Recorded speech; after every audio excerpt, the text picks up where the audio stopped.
Most people don't know what you do behind your closed doors, right? In our world, they don't really know. But if you're working together or you're making money together, what happens? The family dynamics. Pardon me? The family dynamics come out. You live in a fishbowl. Sure. Right? Even if you don't want to live in a fishbowl, you're in a fishbowl. Because there's lots of people who depend upon you for income. Their jobs depend upon you. So anything you're doing, they're interested in. They might not say it, but they're real interested in what you're doing and how things are going. If I've had so many families who say to me in the midst of a transition that's taking, transitions take between 7 and 10 years nowadays for people to move on in transitioning their enterprises going forward, they'll say, nobody really is noticing.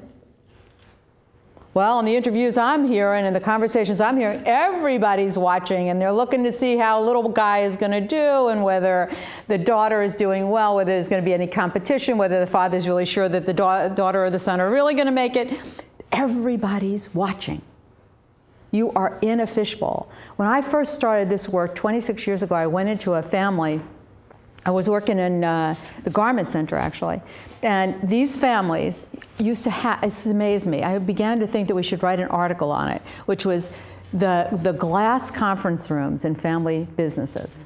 Every family business I went into had a glass conference room.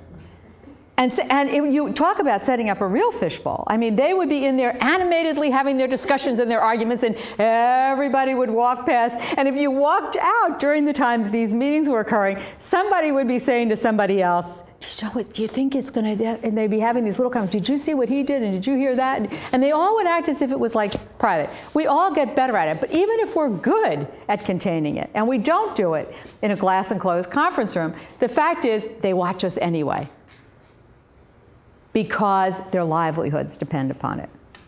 And we have long-standing, no matter what kinds of structures you set up in an enterprise, if you don't have structures, it's really a problem.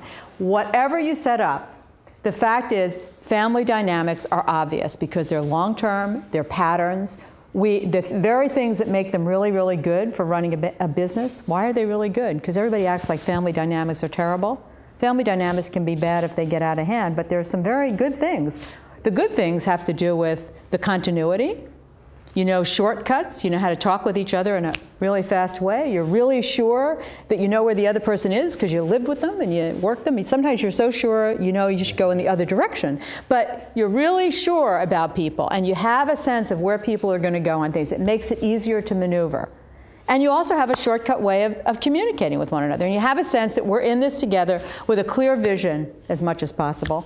Of where we're going. Those very things are also the things that make it hard, right? It's the tension of managing those and moving it forward. Managing that tension becomes one of the unique characteristics. When I came into this field, everybody said you had to draw a boundary between the business and the family. Have you ever been successful at that? Come on, guys, be honest. No. It's not possible. Don't let anybody tell you that you have to do it. It doesn't work.